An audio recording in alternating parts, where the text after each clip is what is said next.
Are you there? How you doing, Richard? Yeah, I'm doing great. How are yourself? I'm not doing too badly. Uh-huh. Still learning things. Never a dull moment, is it? No. Life just keeps being mysterious. That's a good thing. I guess it is. I mean, every once in a while you think you've got sort of a grip on it, and it just keeps getting more interesting. Yeah. So last week I went over the document. So Okay. I know you. I'm going to call you the English professor because you. I think you say that's your master. I wish I had that knowledge, which I'm learning slowly. I've over the last 4 years, I think my writing skills have improved tremendously. No, you're right. Your writing skills are great. It's just that learning the ins and outs of the details of grammar is something that you have to at some point gets drilled into your head. I'm learning the details of what we got in India. I'm relearning everything that we learned 40 years ago. I'm relearning everything. Uh-huh. And Hey, I enjoyed that document on the Aesop's fable. That's good. Well, I just wanted you to see something that was done really, really well. Even the illustration. I don't think we're going to try to imitate them, but what I liked about it was for kids. It was mature. It was well done. The language was good. The presentation was nice. The stories were short and long. I thought it was very much in the way we wanted to go. So. And I never knew in Aesop's fable that they never mentioned any names. And again, there is a thing about animals. Yeah, yeah, animals, yeah. They said that. I think that's the difference between a fairy tale and a fable. A fable does not mention names. It just has the animals in it. Well, the animals are the main characters, and they might mention somebody else in the background, but it's all carried out through the and the tales that we're doing are a little bit of a mix because obviously Buddha's in it and some. But the thing that gets it all going is seems to be an interaction with an animal, which is of course a spirit, which sort of a living idea or something like that.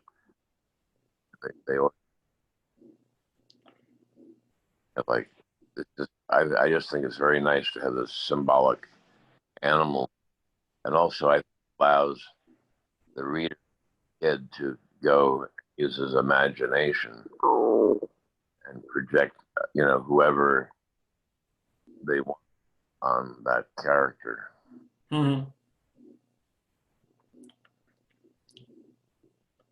Sorry. Also, one question I had since you've been in the publishing industry for a while is do we have to rewrite all our Jakarta stories, or is it legal to take someone else's and have a reference to it and say this is where we got it? And so in the document, we're not saying that we wrote this. We have a reference to it. I know you've been in the industry a long time, so you would probably know better. We certainly cite any sources. Yeah, we're doing that. Yep. Cite the sources, and then you can say this is a compilation, and but you still have to be careful because some of these things are, you know, as long as you kept track of those sources, we could go back to those sources and check the copyright dates and things like that. Uh-huh. You should do. Yeah, I have for anything I ever use outside, I always source it, just to be on the safe side. Anyway, I don't want to steal anyone's material. I want to give them reference to it. You know, that's what it's. Not be that simple, because they might want to say, well, thank you for giving us the the reference, but now you can pay us for it too. Mm-hmm. You didn't get permission to use it, then they can say, one thing to do, we have to talk about this later, is send those references a letter saying we're compilation and we're citing their stuff. We might use it in whole or part, and are they content with this? And one way of doing it is you can do it where it's not for sale. If it's not for sale, they would have a hard time, something called fair use. This might sort of go beyond fair use, but if you're not making money on it, it's very hard for them to make a case. But they can. I mean, anybody can do anything they want to do legally at any time, because the world is crazy. That's a legal precedent craziness. So so again, we look at where where it's coming from, and if it was written 50 years ago, we're fine. It's past unless they've renewed their copyright, it's free and open. I think it's either 25 or 50 years. You'd have to look.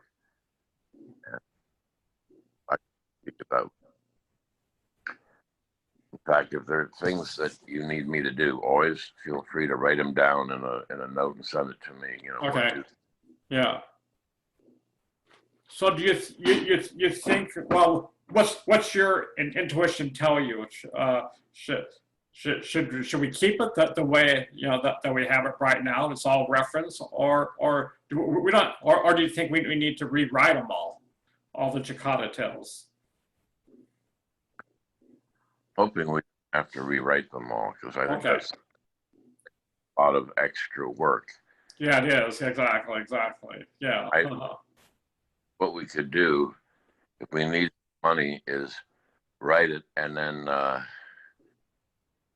put a little fund me link in there, and let anybody who wants to contribute. I think that's one way to do it. But if you want to make real tens of thousands of dollars or something like that, then you're going to have to deal with that issue in a deeper, more profound way.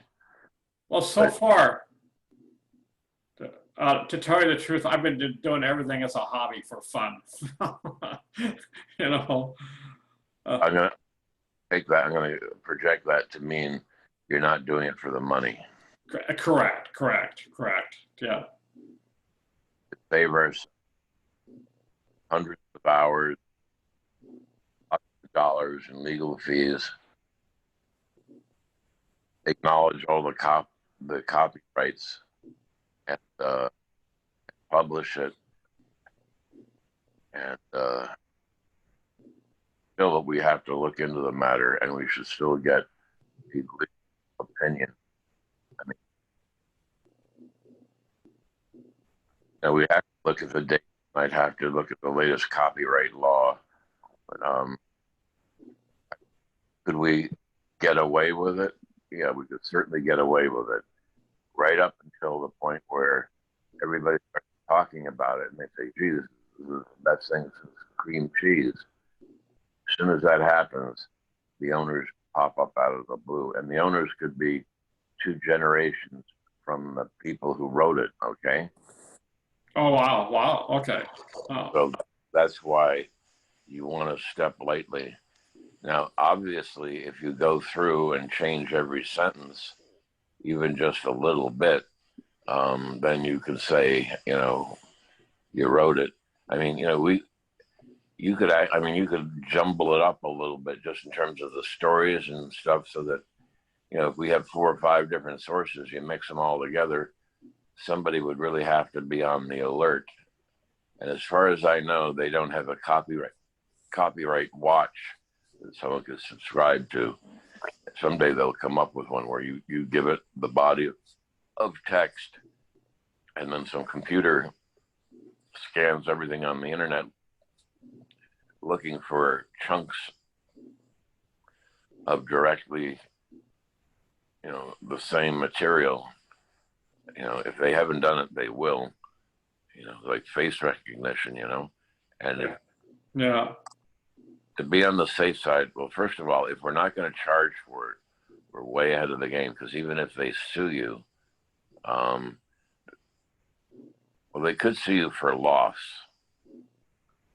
They could say, well, they got it from, well, we got it from open sources, right? Yeah, we did. I got basically from the internet. So we're sort of protected there. But again, we would have to visit those sources again and just see if there was a copyright notice at the beginning or end of any of those pieces. My guess is there wasn't, because these things are old tales, and therefore, they probably have no copyright. They're sort of beyond copyright. Mm-hmm. If we took Aesop's fables, that would be a good test, because those are a little more together, and I'll look it up on Amazon, see what kind of copyright things are out there that are either identical. And you sent me the list of sources, haven't you?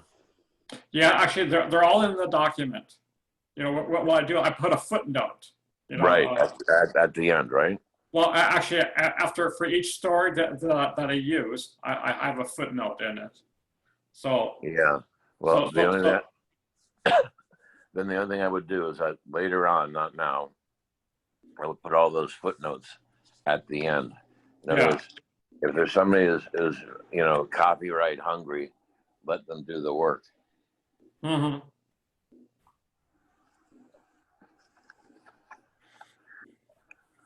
There is only the one instance, again, is if there's somebody who owns a copyright, and again, it's probably at least a generation removed.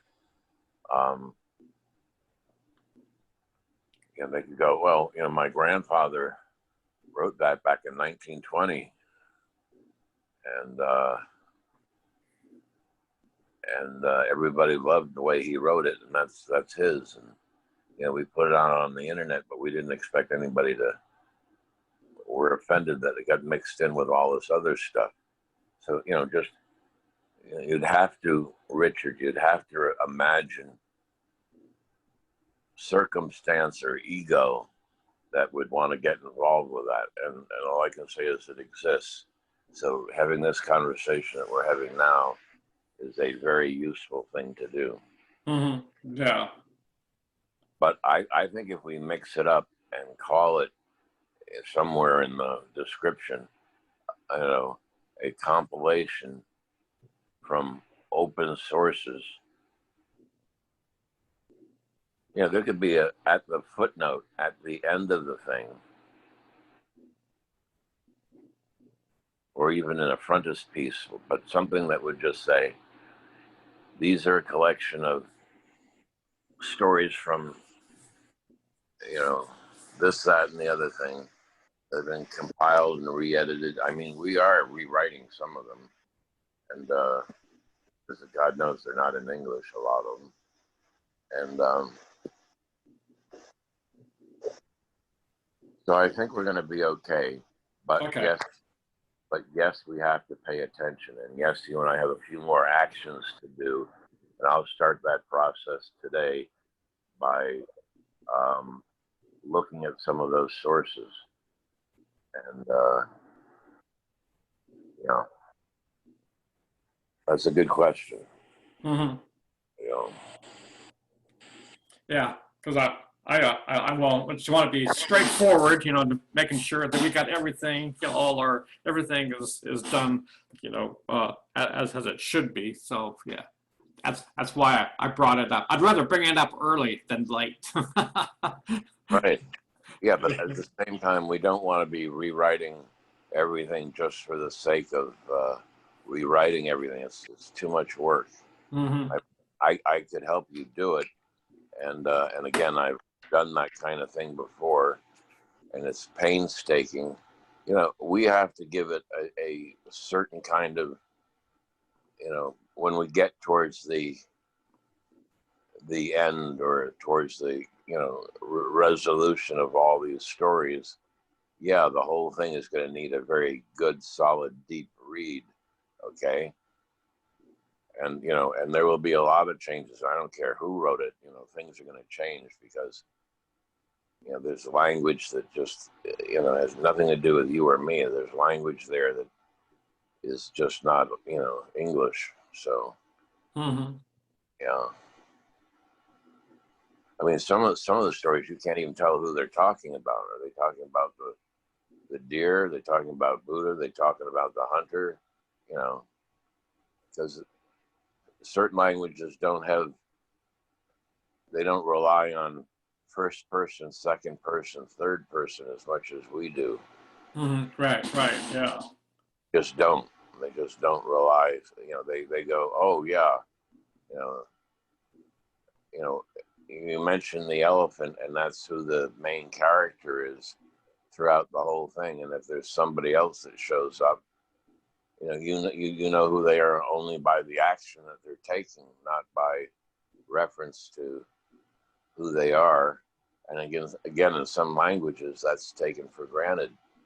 If it's running, it's an elephant. If it's walking, it's the person, and they don't have to. That's it. So, Mm-hmm. but I will look at the sources, um, and then I also want to see what the competition is out there. I mean, I've bought a Chaka Tales book, which I gave away, I think, because I don't have it here. But I want to see who else has got books out there, and I also will see how they handle copyright. So I will do that by hopefully noon today. Okay. Okay, cool. Yeah. Uh-huh. But we do revisit it just for our own notes. We do revisit the topic of copyright before we publish or release something with our names on it. Mm-hmm. Yeah. I mean, that's an interesting thing. We could publish it without our names on it. That's an interesting one. But in the end, I think, again, you always have to check it out. Mm-hmm. Yeah. Yeah. Well, that's why I know you have the book publishing background. So I thought, hey, you're the perfect person to answer that question. Well, I had on top of me was a publisher, and I used to go in, and he would hand me something, and I said, "Oh my God, how am I going to digest this?" He took out a big black grease pen or marker, and he went through this thing, and he just crossed out sentences and so on and so forth. And he said, "There's your story. Just retype it in there, and you're done." He would take the source material, eliminate stuff, and just say, "There's your story. Go with that." And there are a lot.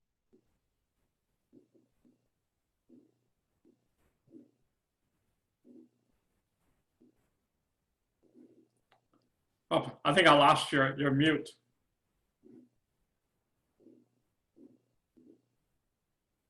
Here we go. Yeah. I think there are a lot of different ways of coming at it, and what I will do is I'll see what's out there.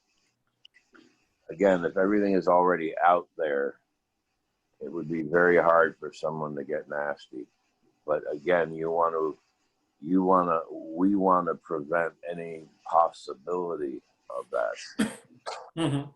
you and I cannot afford having some random house army of lawyers coming after us for publishing a story that's in one of their books, you know, for whatever reason, right or wrong.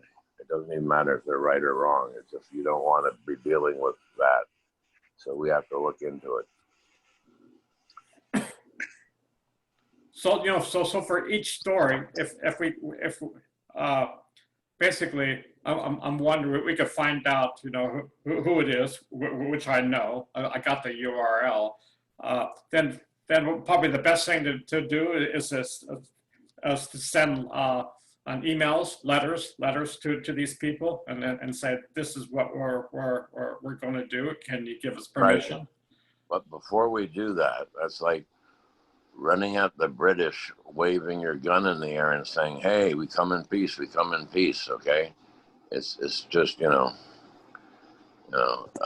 you kind of don't want to invite it in the first place. Okay. So, and I am with you. Yes, we want to be completely honest, straightforward, and legal, but at the same time, you don't go picking a fight where there doesn't need to be one. Yeah. So Right. I will review current law. Okay. And the internet has changed absolutely everything. You know, I don't know if you remember, but it wasn't, 10 years ago when all these companies and authors, filmmakers, musicians, publishing companies of all kinds, you can't put it on the internet. You can't put it on the internet. You can't put it on the internet. And guess what? The ones that didn't put their stuff on the internet went out of business. Yeah. The ones that made the music available practically for free on the internet, they're the ones that took over. The ones that embraced the internet and all wild, nature have succeeded. So again, the rules have changed. I mean, if you and I used Prince's music as the background music for the stories, everybody might just, oh, how cool, or there might be a grandson or something that might go, no, that's my granddad's song. And, I want 10 cents every time it's played. Or you can do what Apple did, which is, be completely say, oh yeah, we'll pay for everything. And we'll put it up on my thing, but they're in a whole different position, and they pay every musician a penny. In the old days, a musician would get $1 every time they sold a record. Now they get a penny, not when it's played, but they get 2 or 3 cents for every time someone downloads music from Apple. So Apple really fucked over musicians, and musicians to this day are still broke, and it's really a sad state of affairs because Apple is worth billions and billions and billions of dollars, one of the wealthiest corporations on the planet, and they treat musicians like dirt. Yeah, I saw an interview once with Ringo Starr. It was about a year ago. He says, in the '60s, I just made one song, and I could buy a house off of it. He says, right. Now I make a whole album, and I make mere pennies. And he can afford to do it. Yeah, exactly. Yeah, well, I learned the game. If we wanted to make money off of this, what you and I would do is we would create an original Jataka t-shirt and have it for sale on a website somewhere. And, if the kid wants to have a t-shirt for $30, which cost us 10, that's how you do it. I went to, this was a long time ago, but it was when this just got underway. I went to James Taylor concert, actually 2 days in a row. And besides meeting James Taylor and everything like that, we went to get his music. So to get his music, what you did is you bought a T-shirt, and they gave you the CD for free.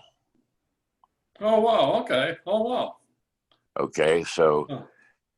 now the word for that is merch. Okay, Mhm. and it took me a long time, and I lost a lot of money learning this business.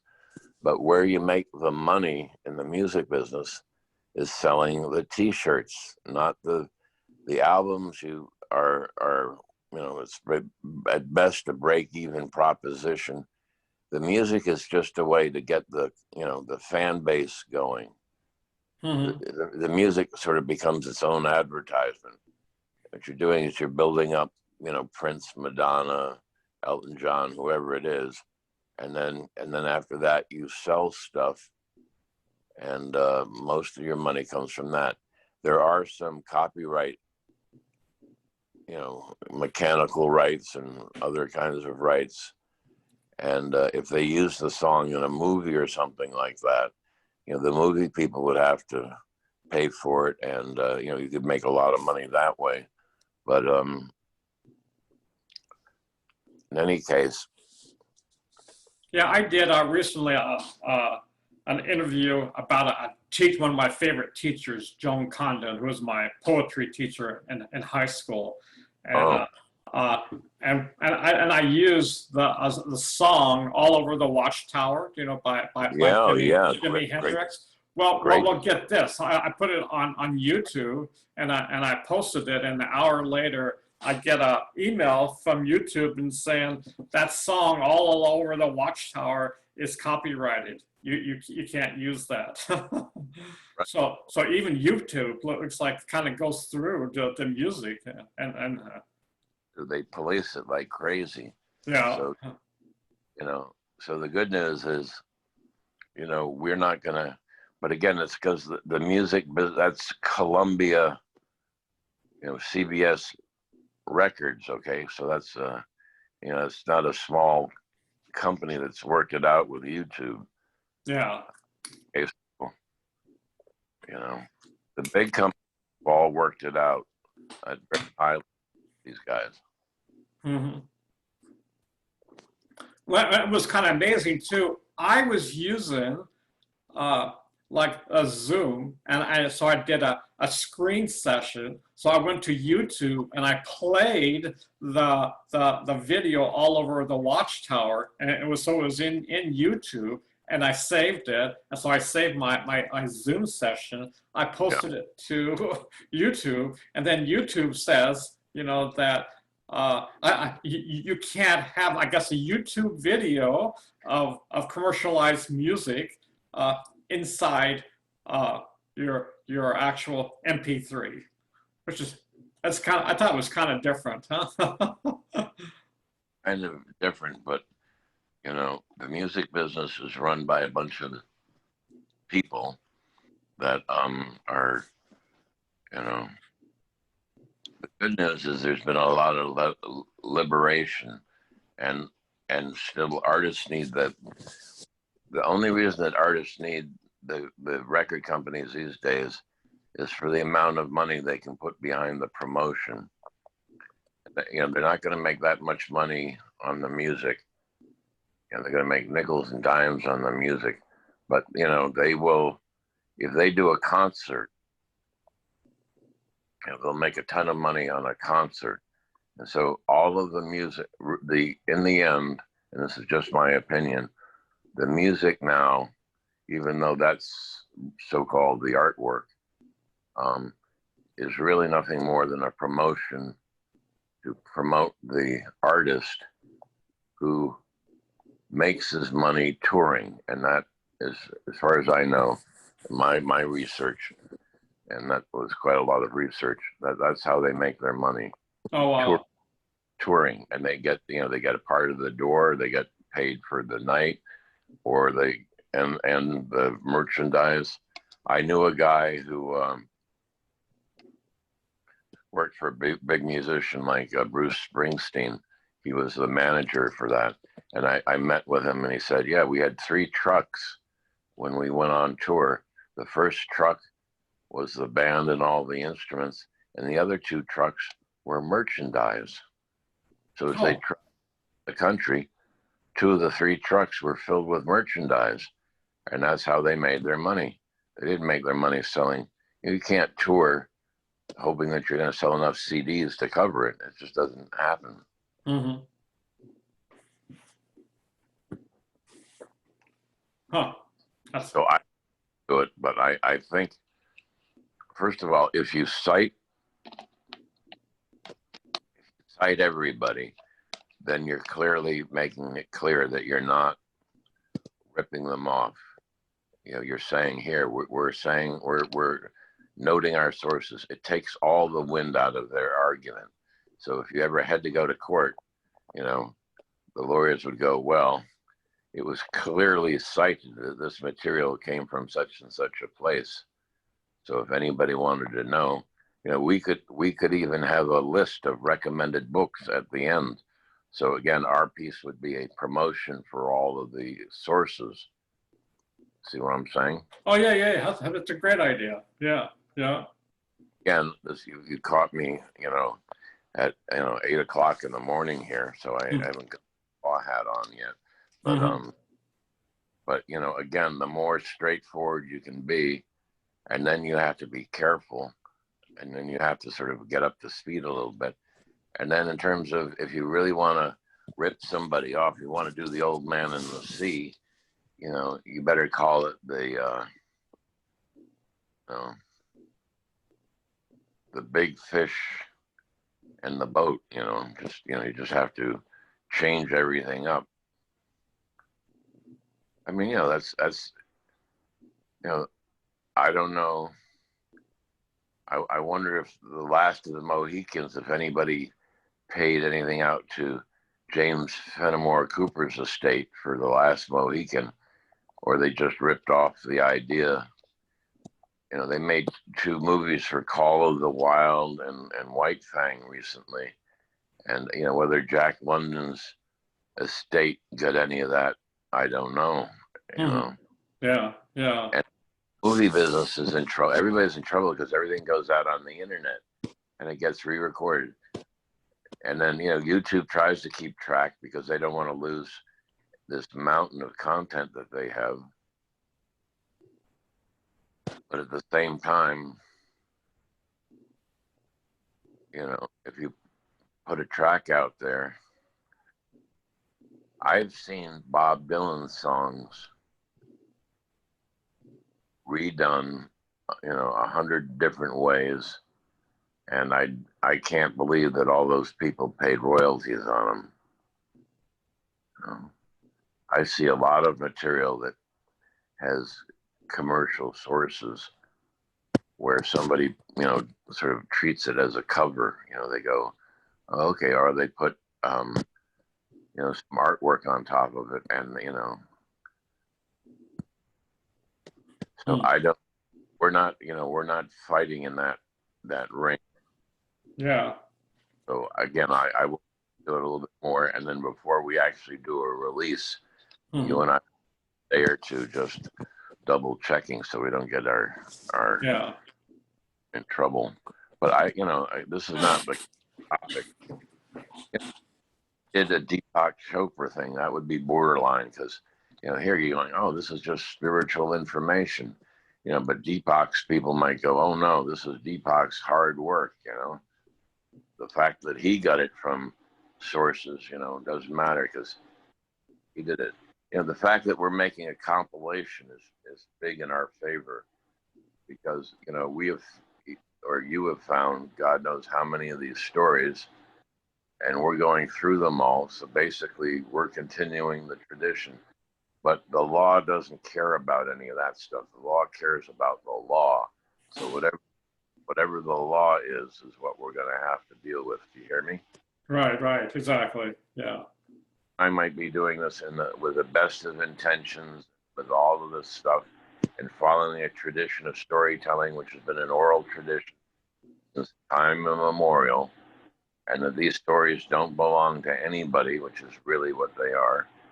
So to try to claim copyright on a story that was written thousands of years ago is just, you know, I mean, if someone tried to copyright the elephant, you know, the six blind monks and the elephant. Good luck on that one. They would really have they'd have a very tough time. Mm-hmm.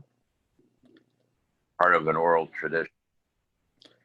Yeah, yesterday I attended this healing seminar, and in that was kind of, all indigenous people, everything is through an oral tradition, whether it's through music, poems, whether it's through dance. And some scientists recently have been, taking a look at the brain structures, and their brains are wired differently than Right. a person that just gets all their information from books. And Oh yeah. Yeah, and the same thing is true with electronics, which is my resistance to I resist the telephone, Richard. There are people that like to talk on the phone. I've never been one of them. I mean, I've done it. I've talked on the phone for hours and hours, but at the end my ear aches, and mm-hmm. I think the way we're using this makes a lot of sense because we get to do hand signals every once in a while. Yeah, exactly. Uh-huh. Okay, let's move on to the next topic. So that one is, I will do some research. You make sure that I have the latest Word file, and I will look for the notes, and I will do a little research on that. I will also find other people who have published these stories and look at the books and see how they handle their copyright notices. Okay. Okay. Yeah. Before we release it, I have decided that I'd like to try to do some pictures for this thing, and that would make it very different from anything that had been done. Even if we used Aesop's fables, and then I did pictures for all those fables, it would be a whole new book. And nobody owns Aesop's fables. So that would be bullshit. I can't believe. I'll take a look at it. The one I sent you, I don't think anybody's got a copyright on that. So I think we beat that horse pretty well to dead. It just needs. We just got to Mm-hmm. take a peek now, and then before we release it, just get an opinion so we know what we're in for. I'm wondering, in the future, we should do a series of children's books. We got the Spark Tales, but the Janes, who've been around for literally for thousands of years. They have their own series of Jane Tales for kids, and they're real similar to the Jakarta Tales. Well, there you put I think if we, again, we're taking a position. What in legal terms is we have a position, and whoever it is that we might run into that will have their, okay. So, or that our. Oh, hold on for 1 second here. I got okay. Yeah, I sometimes get talked to my phone. Okay, here we go. I was just uploading something. It only took an hour. Yeah. Okay, I'm back. So just in legal terms, everybody has a position. We would have a position, they have a position. And if it ever got to court, you basically wind up defending your position. So the more that you and I make it unique, change the flavor, the purpose, make it part of a series, the more we do to make it our own, okay, Mm-hmm. the better off we're going to be, okay? Yeah, correct. Yeah. So, because then they'll say, well, no, they did this. And then the judge is going to go, well, but they have a whole new spin on it. This is not the same thing. And then you could take out one of these crummy translations and put it next to what we do, and it's going to be very different.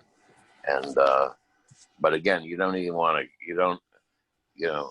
You don't want to get there. That's all I'm saying. You don't want Yeah, exactly. Right. Yeah. Yeah. to. You don't. Want, you don't. You want. You don't want to get a speeding ticket. Okay. Yeah. Yeah. Yeah. That's all it is. You know, even though it says 75 miles an hour, you do 55 miles an hour. Okay. You just don't need the. You don't need the hassle of going to court.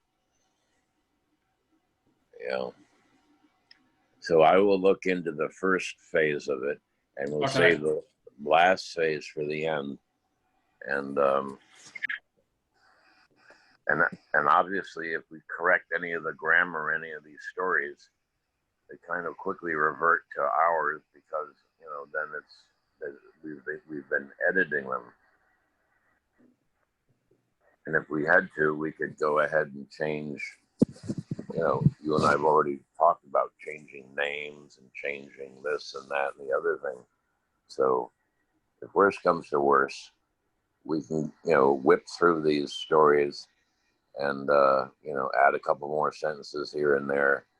And then it really gets to be almost impossible for someone to say, because it comes from an oral tradition. And they have a hard time saying, oh, well, they got it from us if you change enough. In the visual world, if you change the image 1/3, it's wholly original.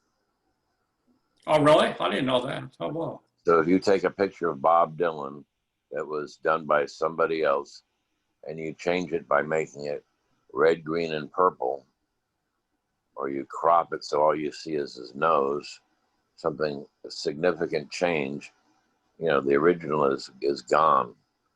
And so I don't happen to think that's fair. To me, if you clearly are using an original image, and that's what the power of the thing is, then you are entitled to your copyright. So okay, so we will look into the current state of the law. Okay. And I'll look into the ones that are out there. Okay. And what do you think about audio? I did audio just for an example. I think we should find some copyright-free audio, or we have somebody make some nice, easygoing background music. I think, I would find some. The trick is, how do you get music that because each of these stories has a slightly different mood, and we don't want to do what these guys, the Hanna-Barbera approach, which is everything is made out of cardboard and all the music is the same for everything, and we don't want to do that. We want to have it. Each tale should have a unique feel to it, right? Yeah. So in any case, if you take a look at, I'll send you that link, for YouTube for an example. The ones, see, my brother does all my background music. So good, great. I probably, he's probably done at least 1,000. Oh, good. Okay, good. Perfect. That's perfect. Again, let's say I do some images, or we get someone else to do some images, your brother does some background music. All of a sudden, it's another work of art completely. Okay. So, again, you just distance yourself more and more and more. And then what we're relying on is that these are from an oral tradition. And yes, there are going to be words that sound the same, paragraphs that sound the same.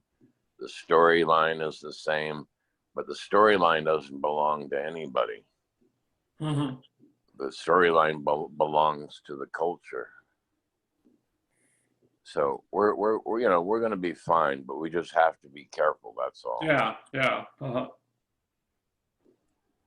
a good point. All right, what's next? Okay, let's see what else. Yeah, so before I start doing my audio all over, I think that the best thing, as you said, is to have a complete document, completely edited. And so Right. then at that point, then we can start building the actual audio portion. So I think for the next phase, as you said, we should maybe next week uh, go through the entire document. Maybe Yeah. Yeah, that sounds good. And also, I don't think, Richard, I know you're capable of going through all of them in straight through them all.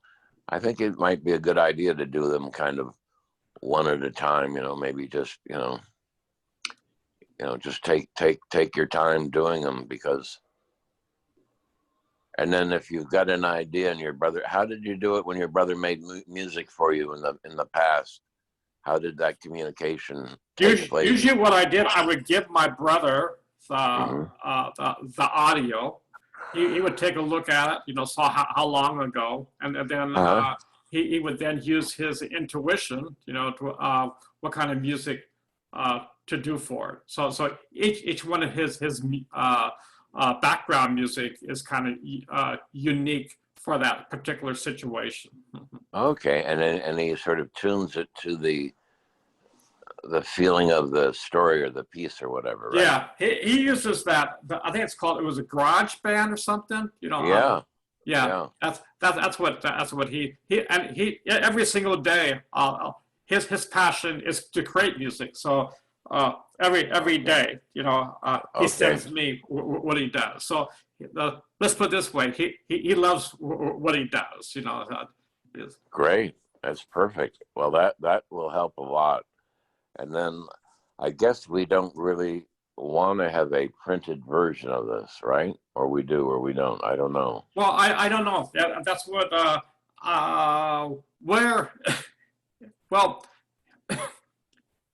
I can see the printed version for libraries or for kids or for schools. I can see that. Uh, Okay, well, but let me insert something here. If we wanted to, we could generate a PDF version of this, and there are these places that make books. So you make an arrangement with the bookmaking people. mhm. They have the PDF, and if somebody wants the hardcover, they simply, click on the button and they go to that place and they order it, and a week later they get the printed book. They it's printing on demand, so it's publishing Yeah, on yeah. demand. So I would recommend that we stay open to that. And then Mhm. obviously, it could also be something on YouTube. And because it's your brother's music, that's going to be a lot easier. You should technically get a letter of permission from him to use his music material. Or, I don't know if he copyrights it, he should, but, and then have permission to use it, which he shouldn't mind. And then, and if he does mind, then we'll Yeah, find he is another. I mean, basically, right now, all the stuff that I do, he has a Yeah, site called johnfranklinfletcher.com, and yeah. basically all my poems, all my books are on his site. Oh, So good. Send me that link. I'm gonna go take a look. yeah, okay, yeah, I'll Okay, send it. okay. That's great. Well, that's terrific. That's terrific. And okay, because what we're now making is something a little bit different. So it could exist in a simple, either slideshow or simple animated form, and then it could exist in a book form, and yeah, it could be very nice. Yeah, Yeah, so like for example, on my brother's site, I have let's say if we do Jakarta Tales, yeah. you click on that and a PDF will appear, so a person can read the PDF, and then I have all the audio, and so then if a person goes to YouTube for the Jakarta Tales, they would then, we could have, I'm sorry, the spark tells.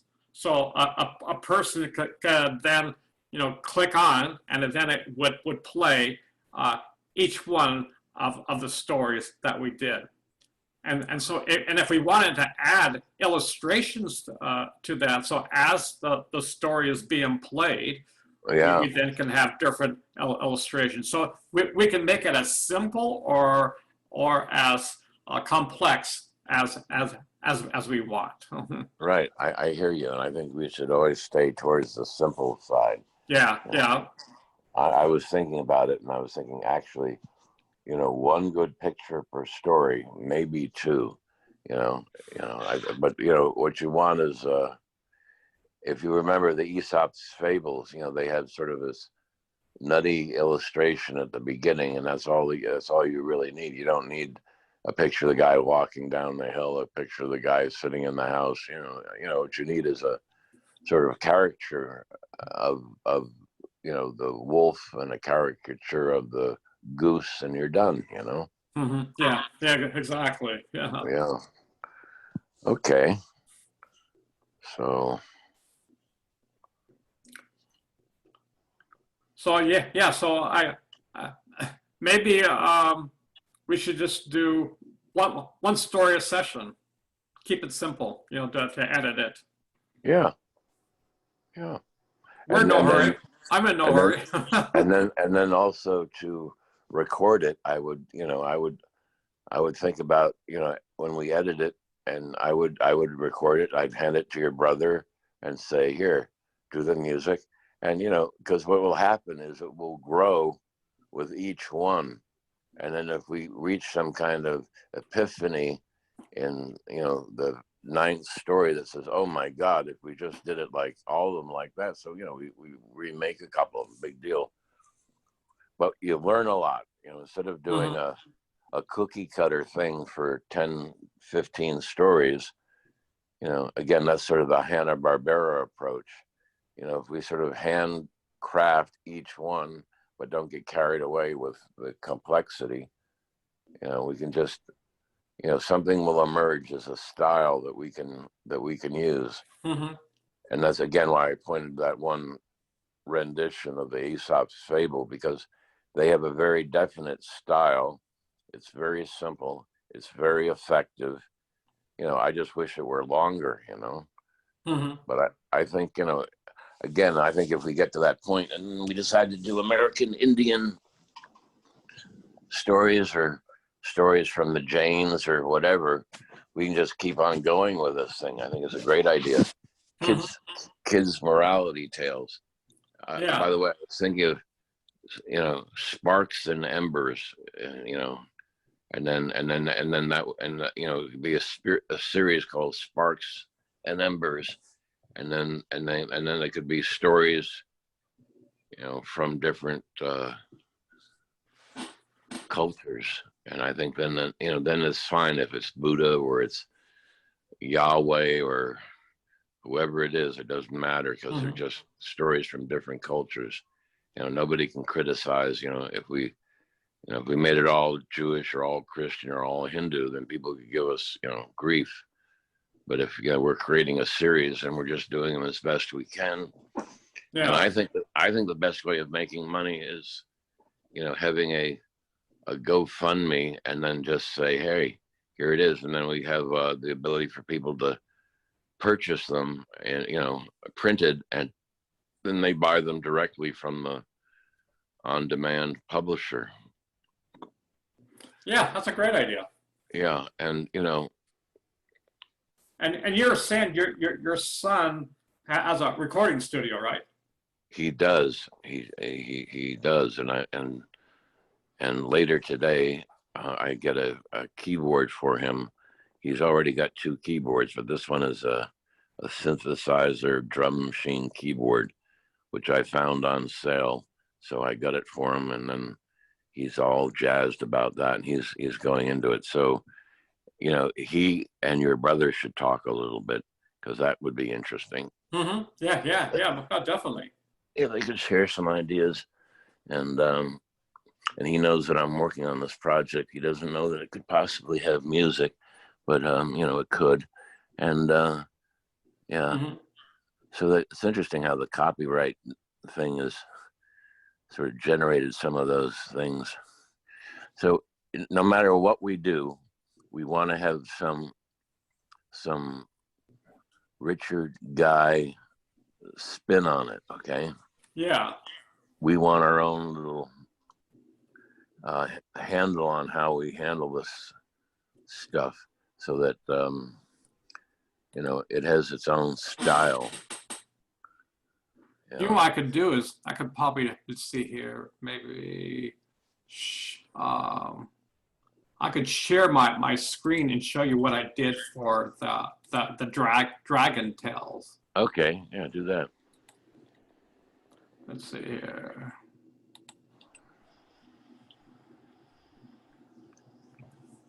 Because some of those stories existed before, didn't they? Oh, I made these all up. Yeah, and some of these are for ancient Indian. Let's see, hold on for 1 second here. Dragon Tales. Well, I like the idea of a series. I think Yeah. it's a great idea, because then it becomes like popcorn. It's like the kids. It's an incentive to read. Mm-hmm. I was on the phone with a high school buddy, and one of the things that he and I had in common, we both went into theater because that was the only thing we were any good at, because all our friends were very, very smart and could do math. They could do all kinds of stuff. Yeah, see if you can. Okay, there we go. Here's examples. Here's Dragon Tales. So you click on this, that opens up the PDF and gives you the complete book.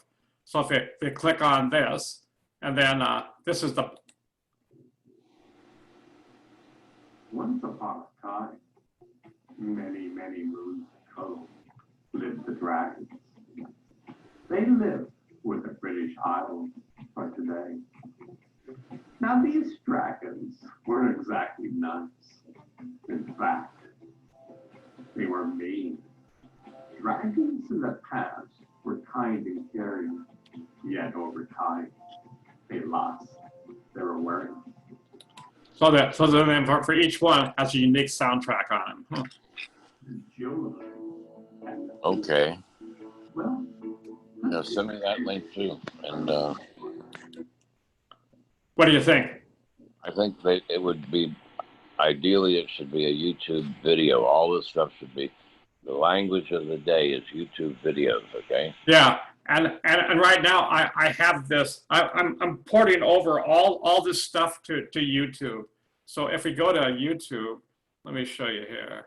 I just been doing this the last couple of days. Let's see here. No, I don't know if you want to, but if you did want to begin to put these all together into a large series, I would recommend that, because it gives you have the momentum of all this work that you've done. Yeah. And again, think of the current situation. The current situation is all these kids are at home. They don't have enough curriculum for kids at home. Right. So if the teacher could say, okay, we're going to do one a day, one a week, or whatever it is, and we've got 50 of them or 100 of them, you know, we're doing everybody a big favor, you know? Yeah, so take a look at this. So this right here is this is I got the kids Dragon Tales. I got Dragon Tales 2, you know, which is after the Dragon Tales 1. Then I got, you know, our Jakarta Tales. I got Spark Tales. I got You Are Stardust. I got Swan Tales. This is just for all the kids, and then I have 25 books that I've done.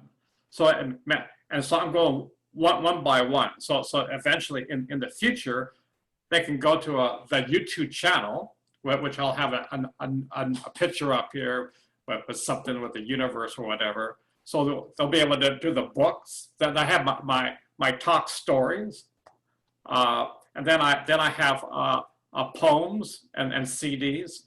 So if a person wants to see what I did, let's say this year, they'll be able to see, everything that I've done this year, all the.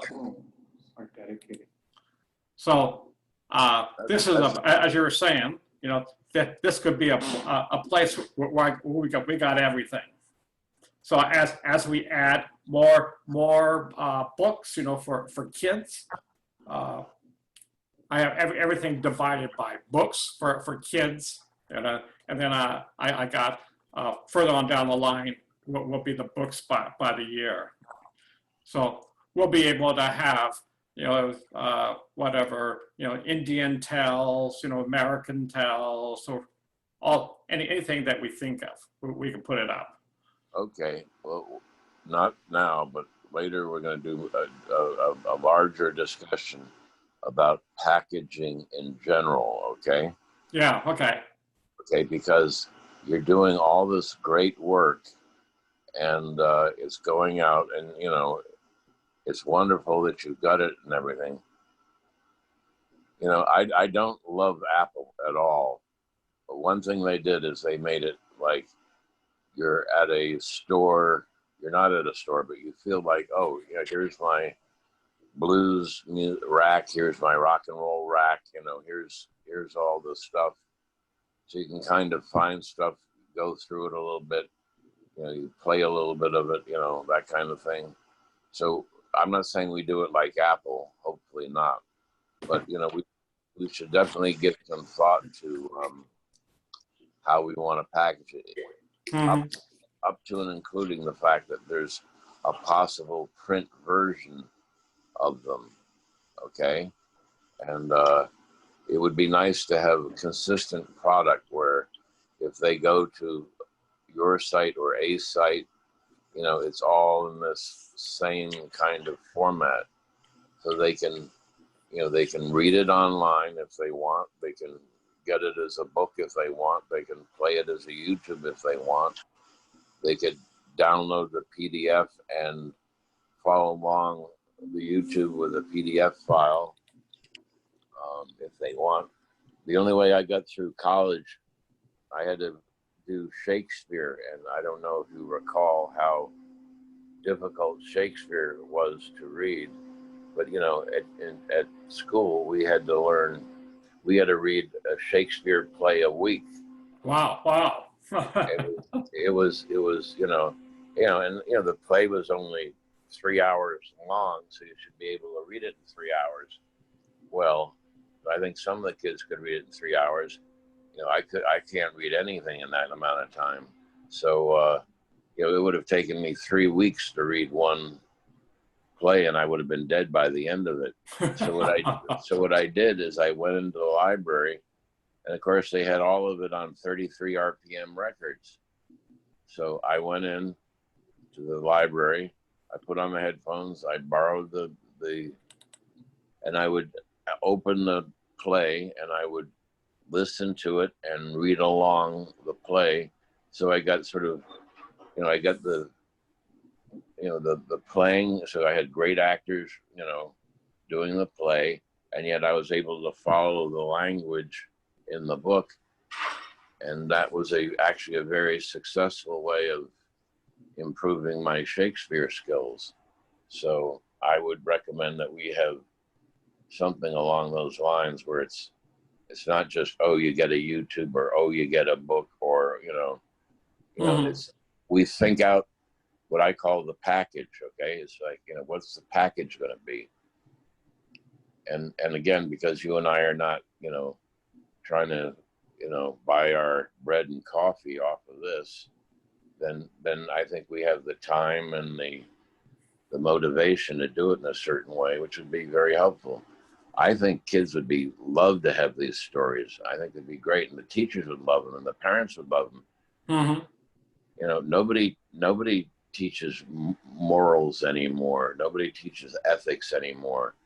That conversation I had yesterday with my school buddy, it was, I said, well, if you want to know what I want to have a co-ed ethics class or actually not even a class, just a discussion group, so that when you're 13 to 16 years old, you can sit in a room, boys and girls together, and talk about sex and morality and ethics and all that stuff, so that you're not discovering it in the back of a car.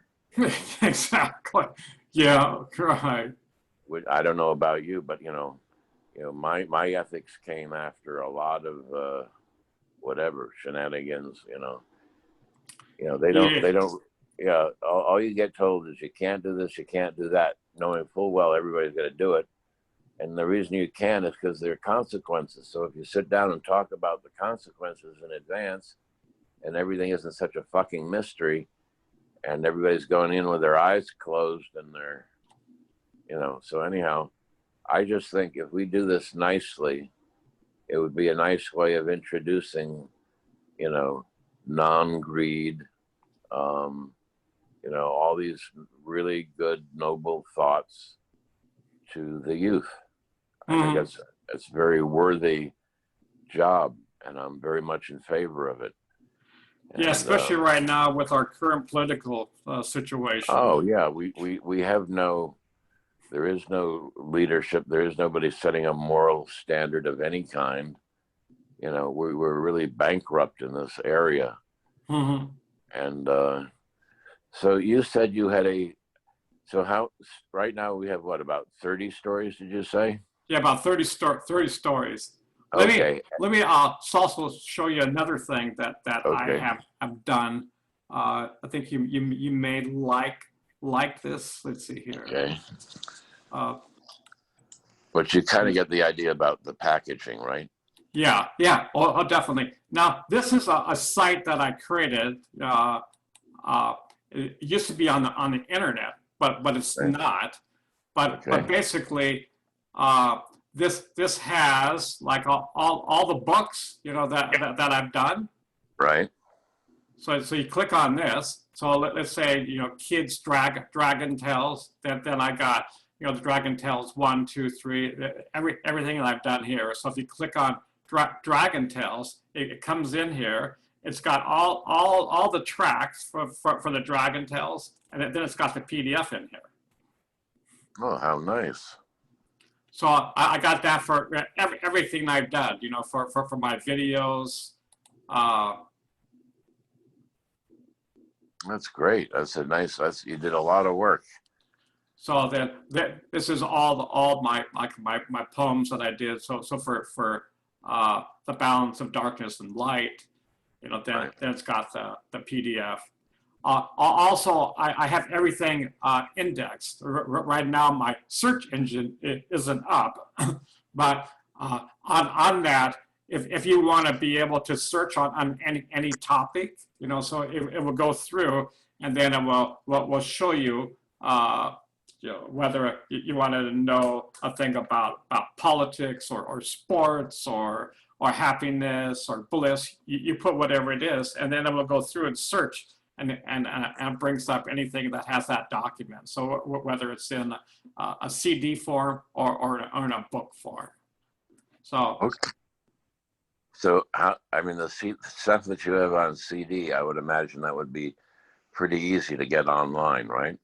Yeah, actually, all this is right now. All my CDs are online or on YouTube right now. Oh, good. Okay. They're on YouTube, and then also on my brother's site. So I got all this, and so now what I'm doing is I'm going one by one and putting all my books on. So far I've done Dragon Tales 2. Then I'm working through all of these. So hopefully, I think it's going to take me a month. I'm going to have my entire books all on YouTube. Great. So you're already doing it, and okay. I just would like to, again, have as we discussed the packaging. I don't mind if you use these packaging ideas that we had come up with for your own work, but I think that it's very important to create a sense of, some context of what are these things, you know, whether it's a library or a storytelling around a fire or whatever it is. There needs to be some kind of setting for the whole thing. Yeah, yeah. Kind of like you have for Dragon Tales, but maybe even more, you know, just expanded even further. Mm-hmm. You know, I just think because it would be nice to go someplace. If you remember what it was like to go to a library, do you remember that experience? Oh yeah, oh yeah, oh totally. Yeah. Oh my Right? gosh. I mean, you know, when you finally got to enjoy a library after you got done hating reading and everything like that, you know, one of the best experiences in the world is to go sit in a library, pick up a couple of books and just sit there and read them. You don't even have to take them home. You can just read them right there. Yeah. And then you put them back on the desk and they put them back in the racks for crying out loud. My wife and I do that. We go to date night and we go to Barnes Yeah. and Nobles. There you go. And I used to do that too. I mean, date night at Barnes and Noble, that was the thing. And then those people, God bless them, had the common sense to put a coffee place in there. Yeah, exactly. It was Yeah. perfect, you know. So you go have a really good cup of coffee. You didn't care what you paid for it. It was still cheaper than going to the movies. And you could sit down, you've got the entire library. And of course, you're always going to walk out with at least one book that they Yeah. made out. And then you could sit down in a comfortable chair and enjoy it. You know, it's the opposite of Starbucks, you know. Yeah. Yeah. So do you think it's a good idea? Then maybe at some point, if we do a GoFundMe, with would you want to do like a T-shirt and the book or what? Yeah, it's called packaging, and you know, again, we need to sit down and think about it. And you know, this is the first time I've seen some of this all together.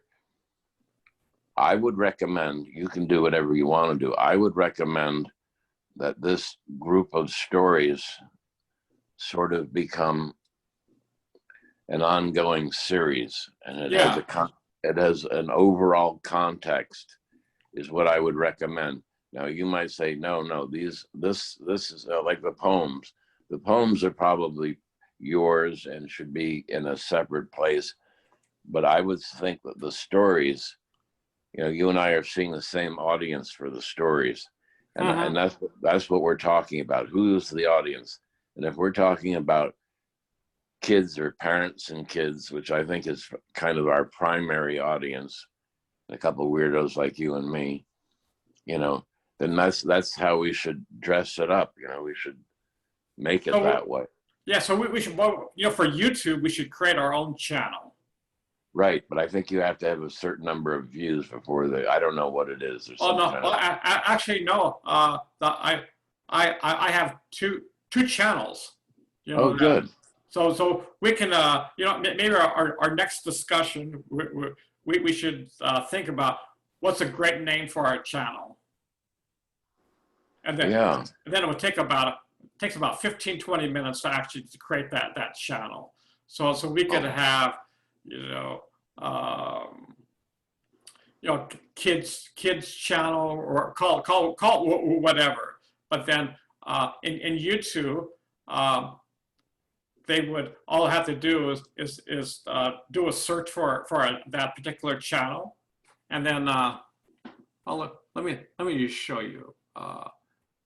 Let's see. Okay, because I've done the GoFundMe. My son has helped me do GoFundMe, and we raised about $8,000 to get me out of the hospital, and that worked out pretty well. Oh, cool. Personally, I didn't see any money at it. Well, all went to take care of the family, but you know, that's fine, because you know, they had to take care of the family. Yeah. You know, so anyhow, they were taken care of while I was unable to take care of anybody. So that was a good thing. And so imagine right here, this would be our channel. So this is Fletcher Soul Travel, but we can call our kids, you know, whatever kids channel we call. So up above here would be, you know, the kids name of the channel, and then we could have different sections. We could have a books, and I don't know if eventually if we want to get into poems, whatever we want, we could divide the content into appropriate section. My initial recommendation is that there's a stories channel. Yeah. Okay. Basically a kids stories channel. Yeah. Okay. And that's what we would do the GoFundMe about. That's what we do the packaging about. That's what we would do any of the merch about. It would be all about stories. And I like that they're moral tales. I think that's very important because, and if you think of more, like you found these different ones, and there's American Indian ones. Yeah. And, we should find these great stories from cultures around the world and put them together. And you've got the energy for it. And wait, what's a good name you think? Kids stories or what? Kids No. We'll think of a name. Okay. I've got some ideas, but again, I'm just trying to wrap my head around what we're doing. Yeah. It kind of grew, but and also you've got a larger skill set than I realized, that you can do all these things. I don't have to explain to you what a PDF is. I don't have to say what a YouTube channel is. I mean, often when I sit down with people, they don't know what all these different things are. They get lost.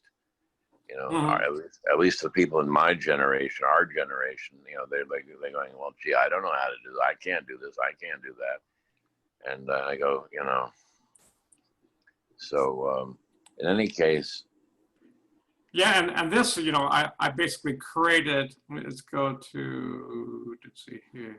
Yeah, even if we develop a site just for these stories, I would still have it linked to YouTube and let YouTube do all the work of the videos. And and maybe just have some stuff on the site, but the real work would be done by all the heavy lifting gets done by YouTube because they can afford to.